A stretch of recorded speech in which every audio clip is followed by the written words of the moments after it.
Hello, here we are and welcome back. I'll try to keep this brief. So go to office.com first and make sure that you're logged into your ATA account. If you're not sure, go to the upper right hand corner and it will show you which account you were logged into, ATA or ADNOC. Once you're there, I would keep this tab open because you might want to access your email or one of the other apps. So I'm going to do a plus tab here and then go to the lms.ata.ac.ae. And as I was saying earlier in the chat group to Sarah, there's one huge question bank, and all of these things that we can click on will take you to a different room, let's say, in that question bank.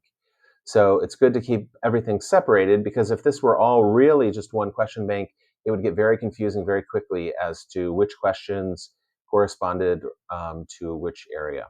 So we're going to go to S1 book. And Hassan has put the technical books here as well, the four, and then our technical English book. So of course, we're going to the technical English book. And once we have established that, we want to come to the right where we see administration and turn editing on. I was just here a minute ago, so it's already on, but it says off now. But anyways, make sure it's on. I can tell it's on because now I could drag and drop these things. I could edit the titles. I could add activities and things like that. So I can see that I am in edit mode. Now I'm going to go under administration again, question bank, and then categories. Okay, so question categories for semester one technical English book. There is a default, but I like to go to the very top for semester one technical English book. So now everything that we're creating is going to be in this category, or in this area rather. Now we're going to make, let's say, a subcategory. Yeah, we have a parent category, which is the TE book, and then we're going to make like a subcategory. So as I was mentioning before, semester one, technical English module, I'll be working on 2A, and then P for pages. Again, I don't have the book in front of me, but let's say I'm doing the first 10 pages, and I'm going to make this maybe questions 1 to 20 or something like that. That's it. That's all I have to do. So if you were, because we don't have anything in there yet, it's very easy to tell which is mine. But later on, as we all start to create, again, the most important thing really is this module number here. Module 1, Module 2A, 2B, 3A, 3B, or 4. Because that will make sure, that'll make us make sure that we're in the right area to create our questions. Also, I would say the page numbers are very important as well, secondary to that, so that everything is aligned with the book, so that for both teachers and trainees, there's no confusion about where in the book it is that we are working from or with. Okay, and then you just click Add Category. So again, parent category, TE book, and then our individual category. Now, I'm making these for every activity I'm going to put in my module. So I think module 2A might be like 40 pages or 50. So maybe I end up having like 5 subcategories, or maybe I decide that I want to break it down even more. For example, I know the reading's like 2 pages, and then there are maybe like 10 multiple choice questions, and then something after that, I forget. But so I might want to put that as one activity.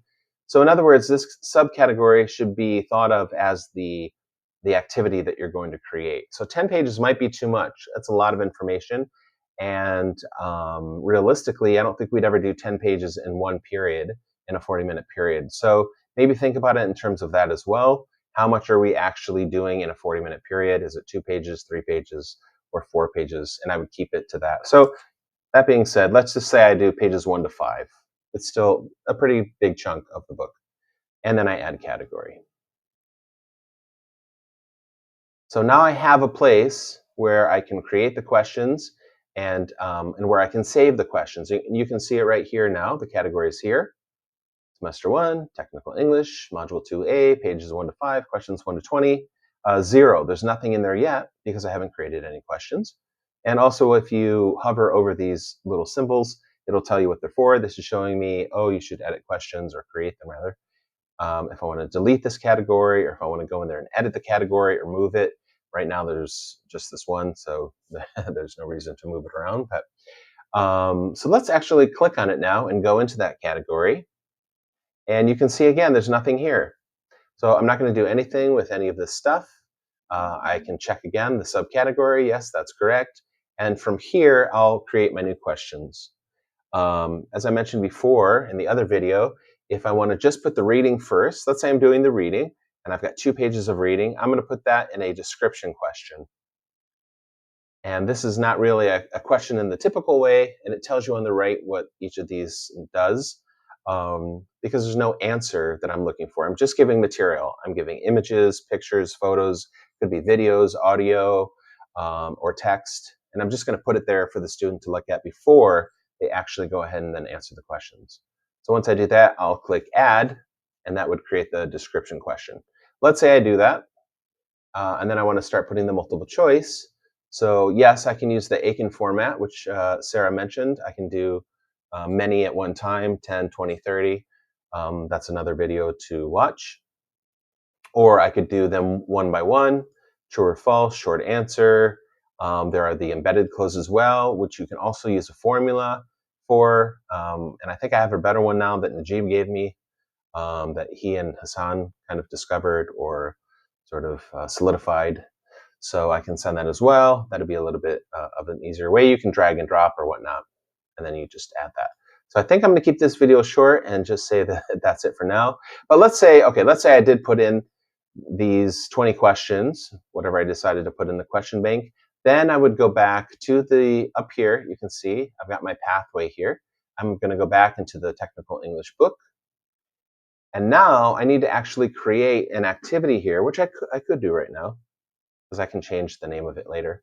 And again, it's listed as quiz, but that's a Moodle label. It's just basically some place or something where we can put questions and answers. So sometimes when people see quiz, they go, oh no, it's a grade and it's a serious thing, and they get stressed out. No, it's really just like an activity, basically, where we can put questions and answers.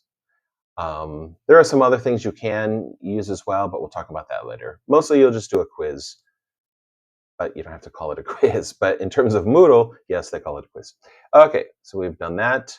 And then basically you just go through here. Again, I would want to keep my quiz name similar to my category. So semester 1, technical English, module 2A. We decided on pages 1 to 5, and then questions 1 to 20. Oops. 1 to 20, like that. No need for a description. I wouldn't put one in there because it's going to show up somewhere else. Again, nothing here for the timing. Just leave it open for the grade. Uncategorized, grade to pass. You can put a 70 just to give them an idea, I guess. But again, it's not going to be graded in that sense. I don't believe. We can talk about that later. Attempts, I would put unlimited, because with their physical books, it is unlimited. They can continue to go back and edit things and try it again and to study the book and whatnot. So I would say unlimited. Layout, basically how many questions do you want on a page? You could just say 10. You can change that later too. You can drag and drop. Question behavior, do you want the question shuffled? If it's sort of like reading that's chronological or linear, you want it to go A, B, C, I would say don't shuffle it so that it's easy for the student to follow the questions. I don't do anything with review options or any of this stuff. Activity completion, I would put that they at least show activity is complete when conditions are met. I would say they would at least have to view it. Maybe that's not good enough for our students. Maybe we should actually have them do it and receive a grade. That sounds better. And then just save and display. And then that's done. Now that I have the quiz, now I can go here, edit quiz, and I can actually add the questions I created earlier from the question bank. You see that's on the right. Again, it's going to default for the technical book, but I'm going to look for the category that I created, which is, do not have any questions, so it's not showing. But basically right here it would be, and it would show that I have created 20 questions, but I don't have any here yet.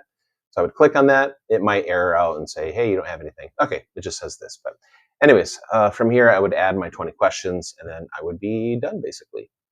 Again, Arkeel's been doing this longer than I have, so he might have some shortcuts or tips or tricks to give all of us. But this is how I've been doing it. And that's it for now, I think. All right. Thank you and goodbye. Where is my other? Here it is.